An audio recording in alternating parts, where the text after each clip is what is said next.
¿Qué tal, gente? ¿Cómo les va? Espero que muy bien.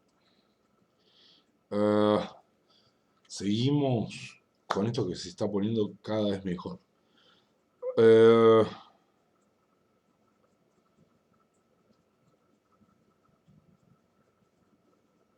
¿Qué vimos hasta ahora? El capítulo primero, el capítulo segundo, el capítulo tercero y el capítulo cuarto. Hoy le entramos de una al capítulo quinto. Pero ¿se recuerdan de qué trataba el capítulo primero? La criminología. ¿Sí? Y contaba con 5 puntos. El capítulo segundo, breve presentación de las principales escuelas criminológicas, y constaba de 3 puntos. Capítulo tercero, bases históricas del saber criminológico. No lo salteen solo porque esté incluida en el título la palabra históricas, que constaba de 5 puntos y es muy importante. Luego fuimos al capítulo cuarto, el positivismo criminológico, ¿sí? Que consta de 10 puntos. ¿Sí? 10 puntos. Vamos a entrar al capítulo quinto, el surgimiento de la sociología criminal. ¿Sí? Este capítulo consta de 5 puntos. Emily, no sé cómo se pronuncia, Durkheim, ¿sí? Emile Durkheim, el funcionalismo, el punto 1, el funcionalismo, tipología de las sociedades desarrollada por Durkheim, conclusiones derivadas del análisis de la tipología social, funciones de la pena. ¿Sí? Ese va a ser el capítulo primero. El capítulo segundo, Robert King Merton, un genio. Conceptos básicos desarrollados por Merton, tipología de las adaptaciones. Luego vamos a pasar al capítulo tercero, que es Cloward y Holling. Al capítulo cuarto, teoría de las técnicas de neutralización, David Batza. Y por último, la escuela quinta, la famosa escuela de Chicago. Bien, entonces arrancamos con el primer punto, si le parece, ¿no? Si hay 5, arrancamos por el primero. Aunque hoy me llegó un mensaje que me dijo, yo empecé por terrorismo. Una genia. Una genia. Una genia. A ver, como siempre.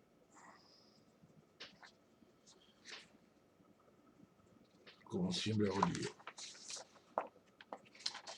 Bueno, acá hay una pequeña introducción al capítulo. Dice, se entiende por sociología criminal un movimiento de pensamiento que procuró brindar elementos para el estudio de la criminogénesis desde el enfoque de lo social. ¿Sí? Un cambio de enfoque. En tiempos en que Lombroso tenía su agosto y el delito es concebido, entendido casi exclusivamente desde el ángulo positivista, Emile, no sé cómo se pronuncia realmente, Durkheim, lo que sí sé es que escribió un excelente libro que se los recomiendo. No sé si se los recomiendo, porque es un tema tabú, que es el suicidio, ¿sí? Y su clasificación tripartita sobre el mismo. Es un tema delicado, pero el libro está buenísimo. Recuerden, el suicidio de Durkheim. Realiza un planteo completamente innovador y hasta antagónico al de aquel. Subrayen, antagónico al de aquel. ¿Sí? Lombroso y su banda. Para este, el origen del fenómeno delictivo tiene una diferente explicación y a su vez le confiere al fenómeno en sí un sentido, una función. ¿sí? El fenómeno delictivo cumple una función. Puede válidamente afirmarse que estas teorías no parten de una concepción determinista de la personalidad del llamado delincuente, y además evita el tratamiento de caracteres biopsicológicos y sobre todo de la existencia objetiva del bien y del mal. Muy interesante. Además evita el tratamiento de caracteres y sobre la existencia objetiva del bien y del mal. En cambio, produce esquemas de respuestas esperadas en el individuo como natural resultado del juego de ciertas tensiones y situaciones sociales. ¿Sí?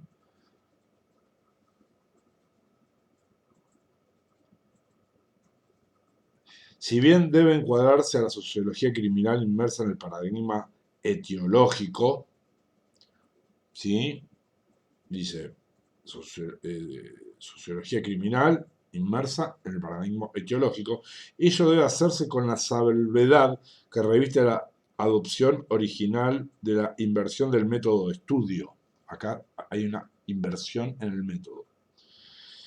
Básicamente el positivismo realizaba generalizaciones de un estudio micro sobre el prisionizado. La sociología hará hincapié sobre la sociedad y los mecanismos en que ella produce al delito. Es decir, que su enfoque era de extensión macro. Otra diferencia entre esas escuelas pertenecientes al paradigma etiológico es que la positivista consideraba el delito como una transgresión en relación al sistema de normas vigentes, partiendo desde la concepción de una sociedad eh, con un sistema de valores único y armónico. ¿Sí? Muy interesante. Frente a ello, la criminología sociológica despatologiza el delito, aceptando como normal a la conducta transgresora, como algo normal a la conducta transgresora, y hasta le otorga una función de cohesión social.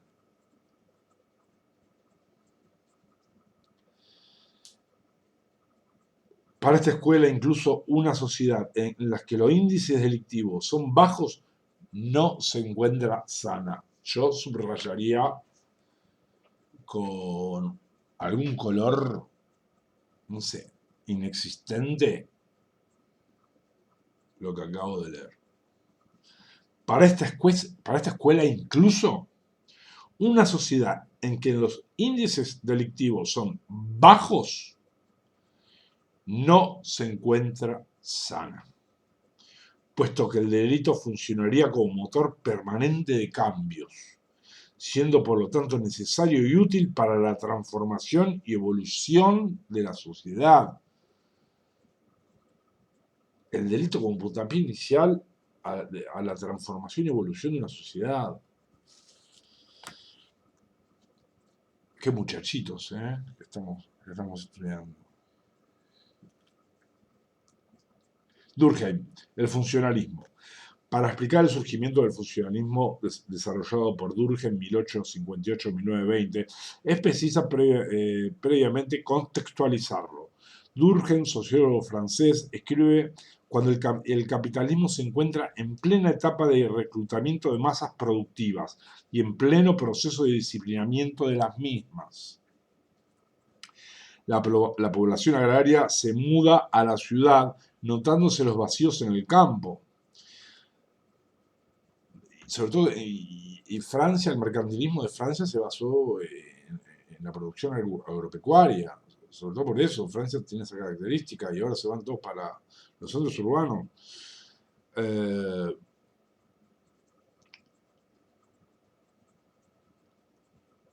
La población agraria se muda a la ciudad, entonces los vacíos en el campo, traduciendo en términos de distribución espacio poblacional. En la Europa industrial, a la reducción de la población agraria del 80 al 40% a principios del siglo XX. Fácilmente puede verse que los obreros industriales para entonces se habrán duplicado. El capitalismo se encuentra en lo que se ha dado llamar fase monopólica, capitalismo monopólico, en el que desaparece el mito de la libre competencia y donde se limita el consumo a través del control de la producción. Como consecuencia necesaria del sistema productivo, los modos de ejercitar el control social centralizado, entre paréntesis, gubernamental, ya sea estatal o monárquico, varían, apareciendo procesos de control difusos, disciplinando sin violencia a las grandes masas, o por lo menos sin que ella sea demasiado explícita. Asume especial relieve la importancia de los medios de comunicación como instrumento de disciplinamiento social. La sociología se consolida como ciencia sobre la desviación. La sociología se consolida como ciencia sobre la desviación. Durkheim, para estudiar el conflicto, mezcla la medicina y la ingeniería social. El término ingeniería social es bastante ambiguo, pero no importa. Es aquí donde puede notarse la influencia de la filosofía organicista, spenceriana, discurso dominante en la época. ¿Se acuerdan de Spencer, no? Cuando Durkheim escribe el positivismo criminológico goza de pleno auge y Francia, el positivismo criminológico goza de pleno auge, o sea, fue al frente. Y Francia se encuentra en plena revolución política social y el alzamiento de París es un más claro ejemplo. Sus principales conclusiones eran que la sociedad existía en sí misma y que era previa al ser humano.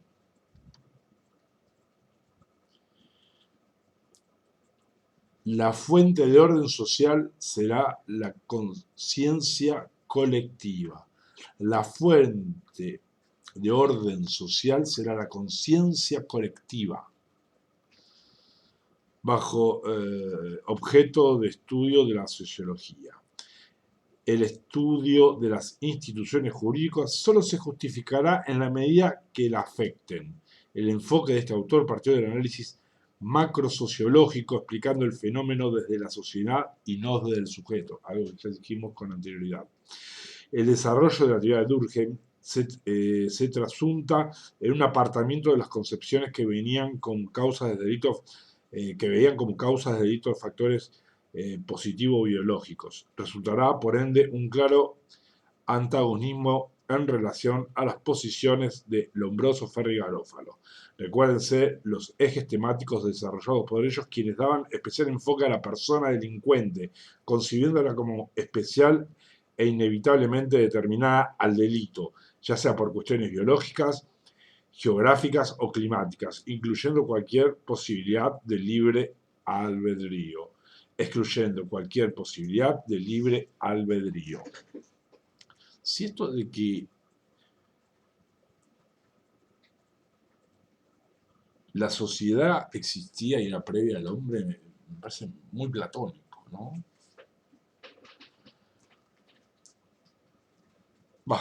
Nada, perdamos la digresión.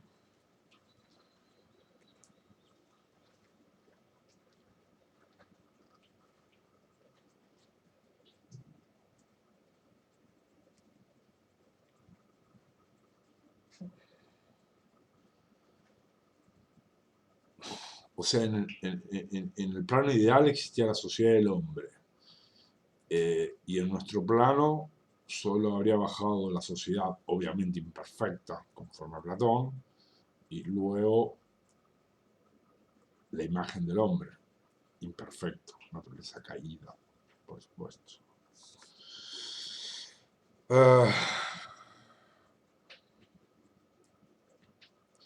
Frente a un discurso que sostiene la patología del delito, Durkheim lo entiende en cambio como algo que debe tratarse en términos de normalidad. Así el análisis pasa a ser trasladado de la anormalidad cualitativa a la anormalidad cuantitativa. de la anormalidad cualitativa a la anormalidad cuantitativa. Bien. Toda sociedad sana debe tener un volumen permanente de delito. Es que seguimos siempre en el círculo vicioso. ¿Y qué es delito para tal o cual sociedad? ¿Sí? Volvimos a un derecho natural. O regresamos a un derecho natural. O nunca salimos del derecho natural.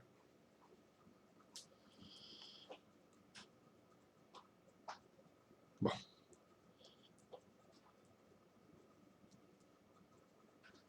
Y este solo será un fenómeno patológico cuando se ha vuelto tan general que amenaza la subsistencia de la sociedad, ya que para entonces se habrá producida la anomia social, y creo que el término anomia social fue creado, esbozado por primera vez por él, ¿sí? Un estado de anomia. Durkheim entiende en el crimen como un fenómeno natural y normal de toda sociedad. El delito es algo natural y necesario, por lo que no puede ser equiparado a una enfermedad. Tiene un sentido fisiológico y no patológico. O sea, si yo no interpreto mal, cumple una función y no es una enfermedad. Es más, lo considera absolutamente funcional para el mantenimiento de la cohesión social, algo que ya dijimos, mediante la confirmación de los valores grupales. ¿Sí? Se confirman los valores grupales. Tesis de la prevención general positiva. Estamos hablando de teorías de la pena, ¿no? No sé, lo vinculo así. Teorías relativas o de la prevención generales dirigidas a la sociedad, ¿sí? Positivas.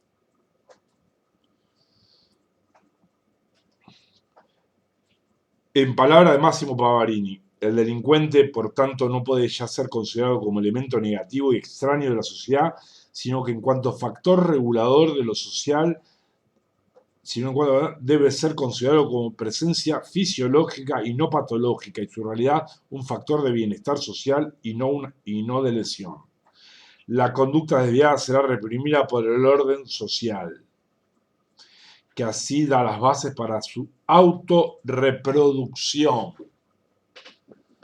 Sí, ya nos metemos en cosas delicadas. Y principalmente genera la cohesión social, de nuevo.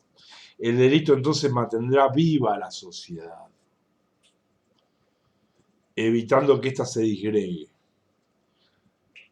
Subrayen esto, están muy buenas las ideas. Equivocadas o no.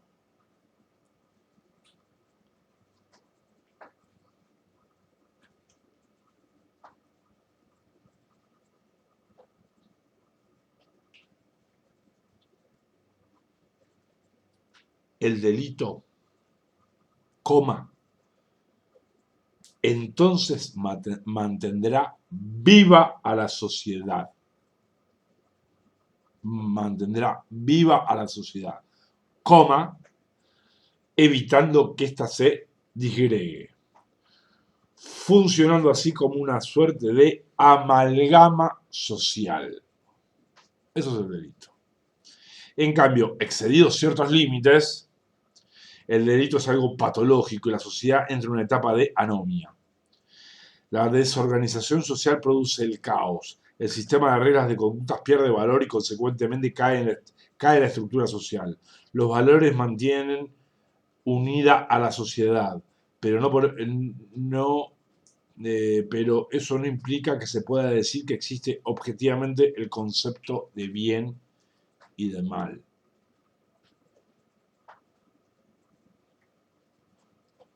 Los valores mantienen unida a la sociedad, pero eso no implica que se pueda decir que existe objetivamente el concepto de bien y de mal. y lo vinculo inmediatamente con qué es la justicia de Hans Kelsen.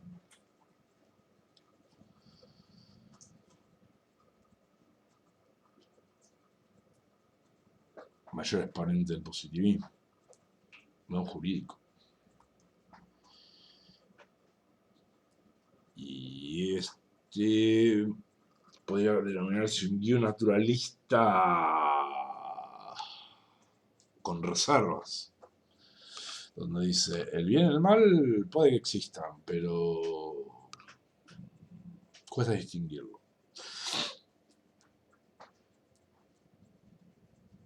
Me hace acordar la canción de Divididos, que dice, el bien y el mal definen por penal.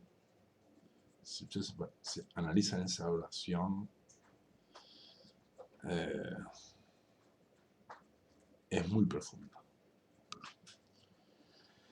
Así, un acto es definido como delito porque afecta o se contrapone con alguno de los valores que componen lo que él llama conciencia pública o valores dominantes en una comunidad determinada en un tiempo y espacio que bien puede fluctuar.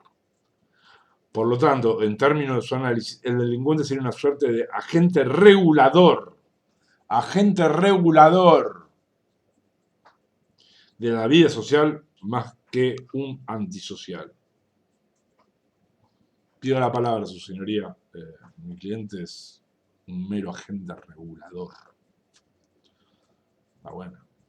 No, les voy a anotar. Por último, Durkheim llama la atención indicando que como productores del delito existen factores que son propios a un sistema de producción específicamente referidos al capitalismo, su modo de adoptar roles sociales y dividir el trabajo. En otras palabras, el delito la mayoría de las veces será el resultado de un malestar social, de la insatisfacción con el orden social presente.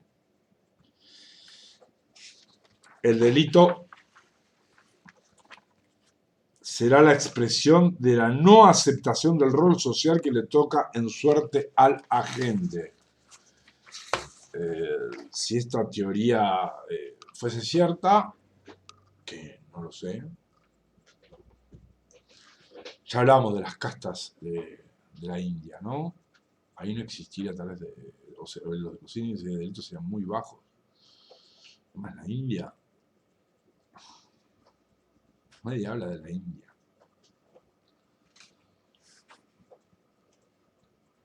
Estados Unidos, China, alguno nombra a Rusia, nadie nombra a la India.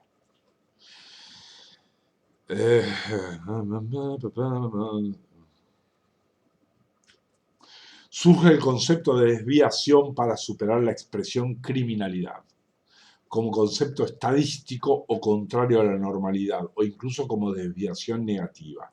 La tipología de desviaciones que desarrolló tuvo al desviado biológico, a quien posee una afectación del tipo psicológica o física, el desviado o rebelde funcional, que comprende mejor que sus contemporáneos la transformación que están sufriendo los valores imperantes, y el desviado distorsionado, que será quien sufra de una socialización defectuosa y no ha internalizado correctamente los valores sociales. Vamos con esto que está bueno. La tipología de desviados, ¿sí?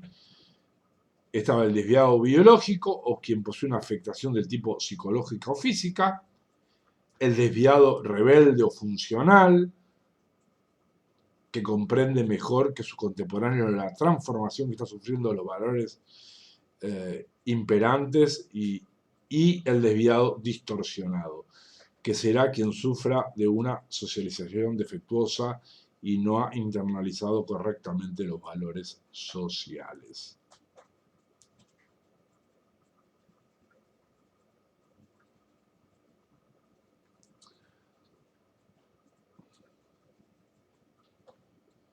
De nuevo, su señoría, mi asistido es un desviado o rebelde, como quiera denominarlo, funcional, toda vez que comprende mejor que nosotros la transformación que están sufriendo los valores imperantes. Bueno, te voy a anotar. No, pongamos un poco de amor, de amor. Sí, de amor, por supuesto, todo con amor y humor.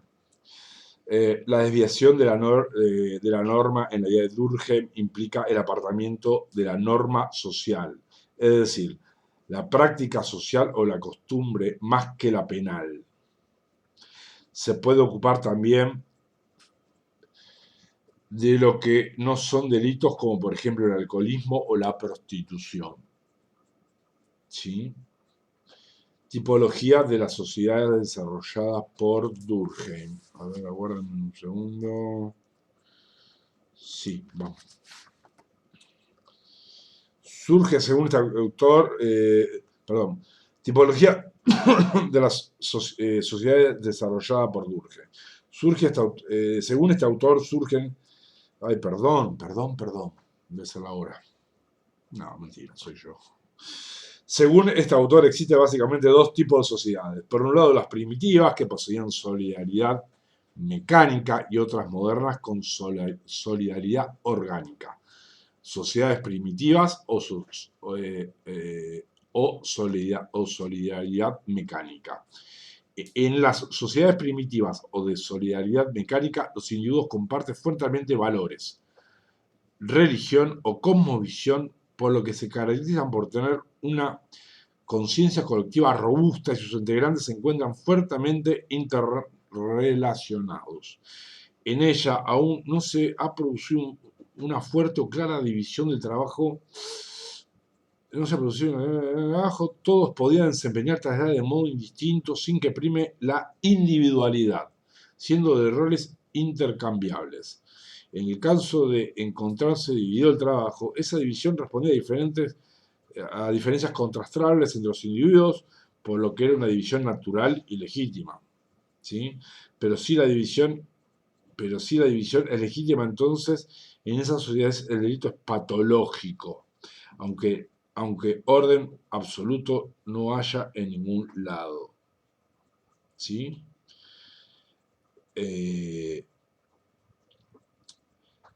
En ese tipo de organización social, el control social se ejerce de modo directo e inmediato. El volumen de delito disminuía, pero sin poder erradicarse.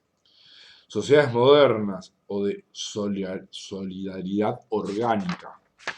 Ellas son las sociedades de producción de tipo capitalista, y la lógica de estos modelos productivos es indispensable una división del trabajo forzosa, y es así como surge la especialización. El delito será un fenómeno común, natural y esperable para el descontento individual en la asignación de roles dentro del sistema. El delito será un fenómeno común, natural y esperable por el descontento individual. Yo modificaría la palabra descontento por la angustia individual en la asignación de roles dentro del sistema. Nada, tiempos modernos.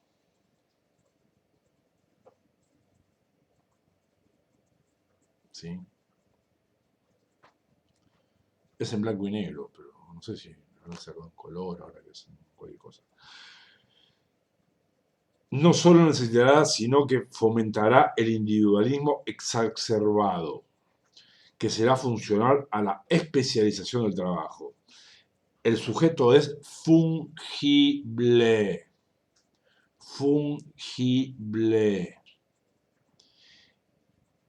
Intercambiable por cualquier otro sin que produzca graves tropiezos a la producción. Nadie es indispensable. Se hablaba de un grillete que tenía el trabajador, que era la larguísima cola de desocupados esperando tomar el lugar de este.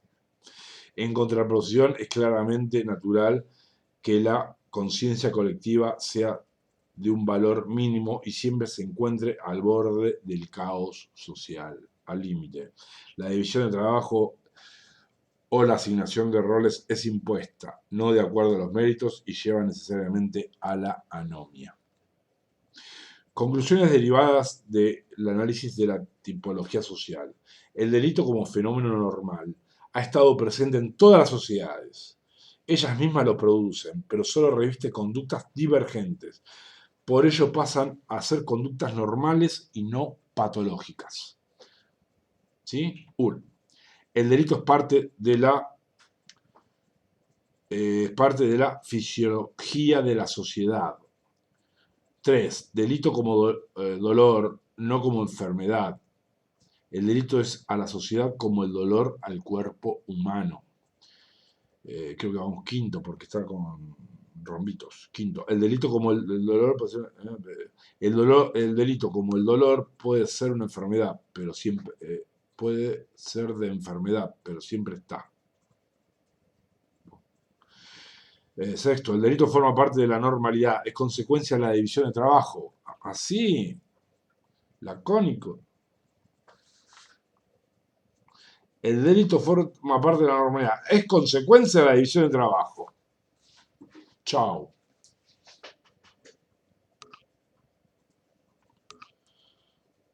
El malestar es consecuencia de que se tiene que trabajar de lo que no es según el mérito. No sé por qué punto iríamos, bueno, pasaron ya algunos rombitos. Es el primero que relaciona lo delictivo con la sociedad global, desviación y estructura social. El delito en ciertos límites es normal. Si se los supera, se debe controlar. A esos límites, o sea, si supera ciertos límites.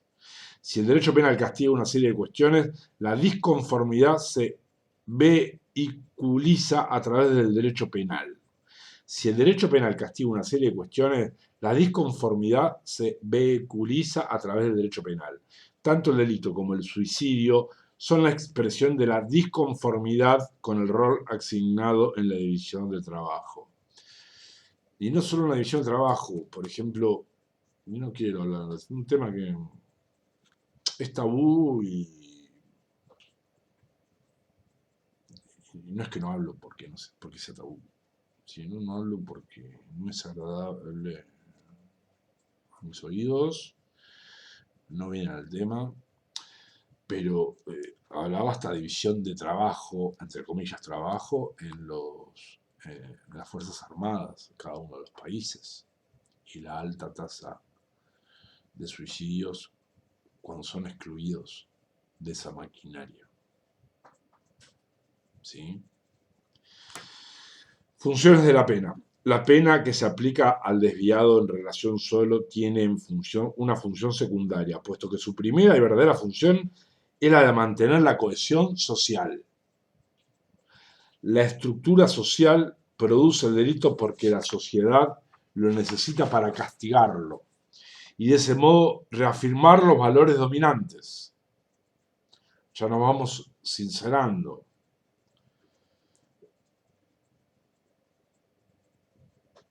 Ya incluimos la palabra dominio. El delito ofende sentimientos colectivos y la pena restaura la ofensa.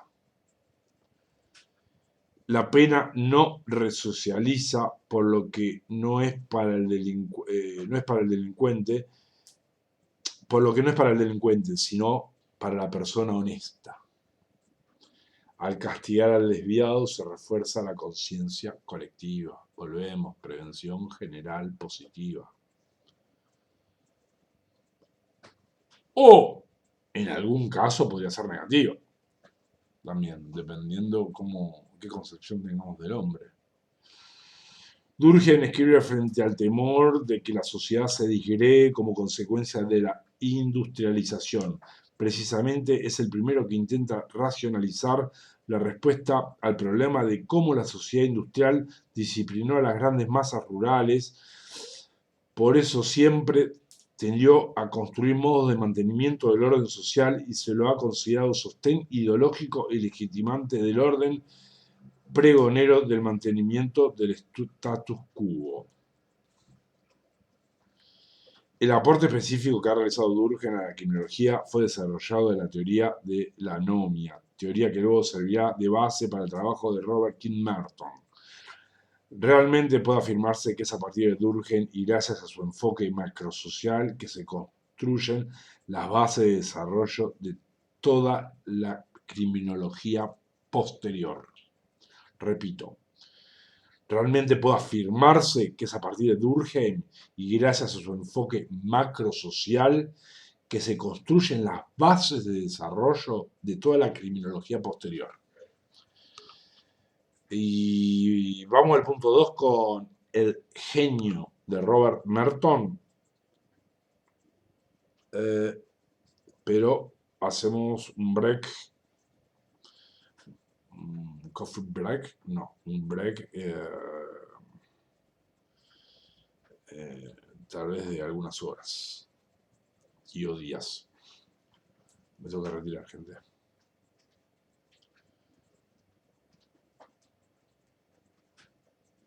Esto se está poniendo cada vez mejor. Esto a medida que avanzamos se está poniendo cada vez mejor. Lo que sí, acá está el mouse para cortar. Nos estamos viendo. Le vamos a mostrar a Merton.